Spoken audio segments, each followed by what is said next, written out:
Ahojte a vitajte v ďalšom videu o varení piva. V dnešnom videu nás čaká stáčanie a fľašovanie, na čo samozrejme potrebujeme čisté fľaše. A preto si niečo ukážeme aj o umývaní a dezinfekcii fľaš. Ako môžete vidieť, práve si nalievame naše čerstvo vyzreté pivo. A možno keď si všimnete, tak vidíte, že sa nám tam dostala časť usadeniny zo spodku fľaše. Väčšina tohto spodku samozrejme ostane vo fľaši. No, prvá zásada správneho umývania fľaš je tento zvyšok ihneď po naliatí piva vyčistiť. Pretože čím neskôr toto spravíte, tým ťažšie to bude. Teraz stačí jednoducho fľašu vyplachnúť asi 3-krát a nechať ju odkvapkať. Na to sme si vymodelovali takýto odkvapkávač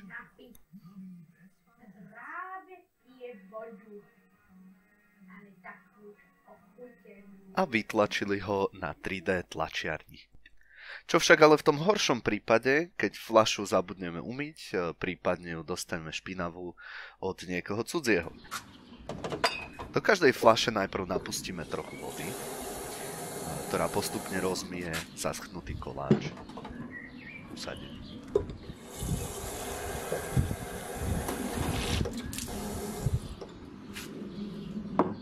A necháme odstáť aspoň pol hodiny, prípadne viac. Následne si zoberieme takúto kefu. Podstatné je, aby mala štetiny aj na hrote. Fľaše poriadne pretrepeme, vodu vylejeme, napustíme trochu ďalšie vody a dno aj zvyšok fľaše poriadne prekefujeme.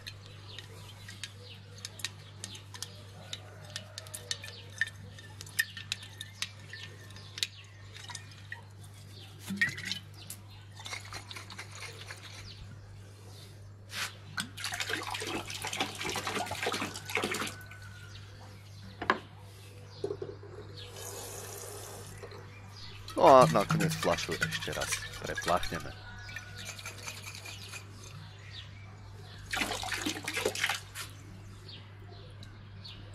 A dáme ju odkvapkať.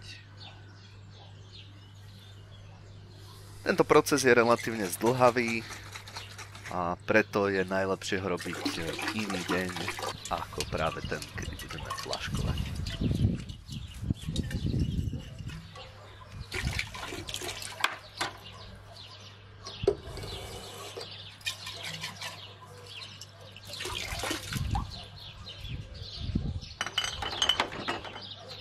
No a takto vyčistené fľaše v deň stáčania už stačí iba vydezinfikovať. Dezinfikovať sa môže viacerými spôsobmi. Od takéhoto vyplachovača na dezinfekčný roztok. Konkrétne tento funguje na báze aktívneho kyslíka.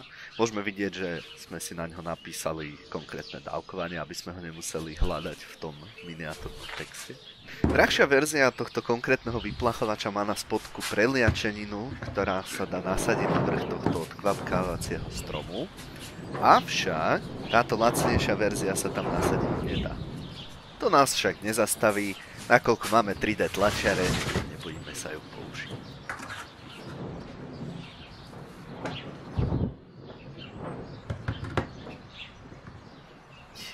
Ďalší postup je jasný. Rozrobíme si dezinfekčný roztok, dáme ho do nádobky, fľašením poriadne prestriekame a dáme ich na sušiaci strom. No a nakoľko táto konkrétna dezinfekcia funguje na báze aktívneho kyslíka, nie je nutné fľaše po vyschnutí už preplachovať a môžeme do nich rovno stáčať.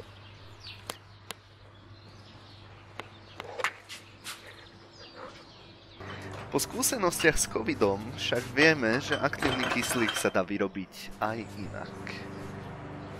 A to buď UV žiarením s vlnovou dĺžkou 270 nanometrov, alebo rozpadom ozónu. keďže pred UV žiarením je dosť ťažké ochrániť obsluhu. Skúsili sme to s ozónom. Ozónový generátor už dneska nie je nič drahé a z Číny je ho možno ľahko zohnať. Do flašky dáme teda vývod z generátora a zapneme ho. Keďže ozón je takmer dvakrát taký ťažký ako vzduch, ostáva vo fľašiach, až kým nie je plná. Pri tomto konkrétnom výkone je potrebné držať hadičku v jednej fľaši cca minútu a následne ju môžeme preložiť do ďalšej. Samozrejme nesmie chýbať povinné varovanie. Ozón je značne karcinogénny a dosť jedovatý, takže túto činnosť sa nepokúšajte robiť v uzavretých a zle ventilovaných priestoroch. No a keďže máme spomínanú 3D tlačiareň, nebojíme sa ju použiť, vytlačili sme si aj takéto rozvody na ozón,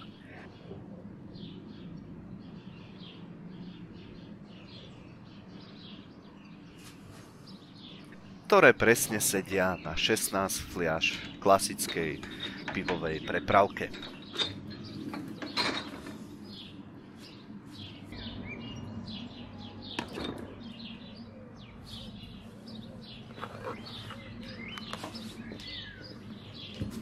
Skladá sa práve zo 4 takýchto častí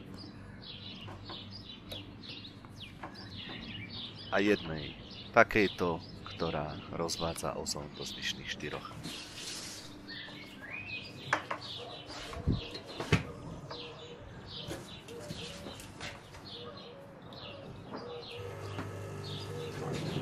V tomto prípade zapneme generátor a necháme pôsobiť 16 minút.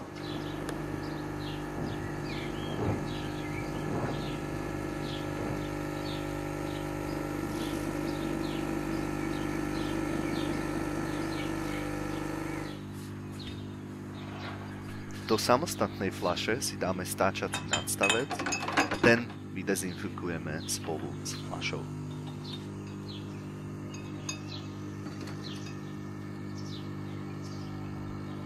Mierne pritlačíme, aby ozón tiekol cez stáčač.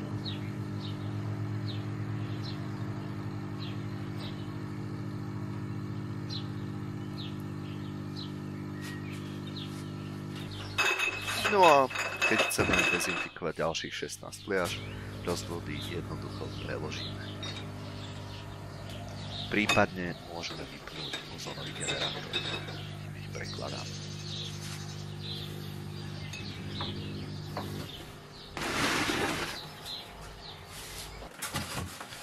No, môžeme stáčať. Rozoberieme ferminátor, teplomér,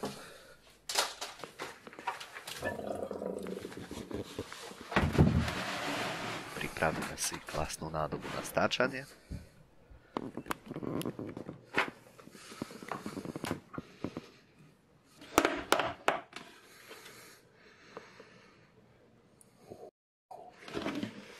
A stáčame.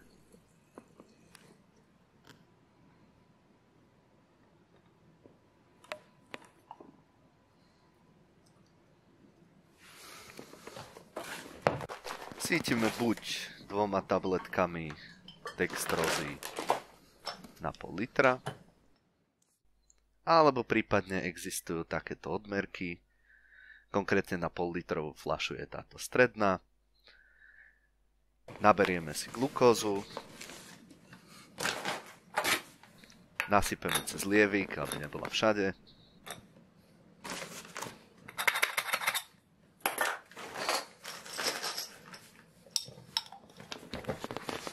A môžeme zatvárať. Klasické fľaše sa dajú zatvoriť týmto ručným pákovým zatváračom. Avšak pri fľašiach s úzkou korunkou, ktorú môžeme vidieť naľavo, má značné problémy. Preto sme si zohnali takýto donúcovací prostriedok, ktorým sa dajú zatvoriť všetky fľaše.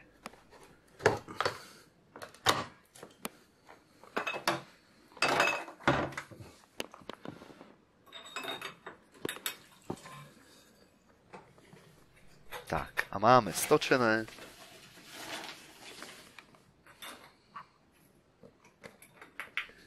ešte sa môžeme pozrieť na naše obľúbené mikroorganizmy.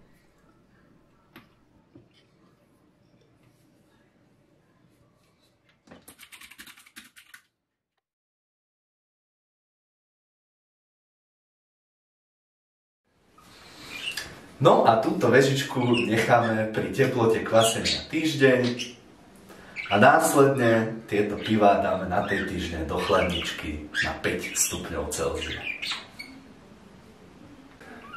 Takže to je, čo sa týka flaškovania, všetko. Ak máte nejaké ďalšie tipy a triky, ktoré by nám vedeli pomôcť, neváhajte nám ich napísať do komentárov. No a čo to tu máme? Lepší refraktometer, na ktorý sa pozrieme práve v ďalšom videu. Takže dovidenia.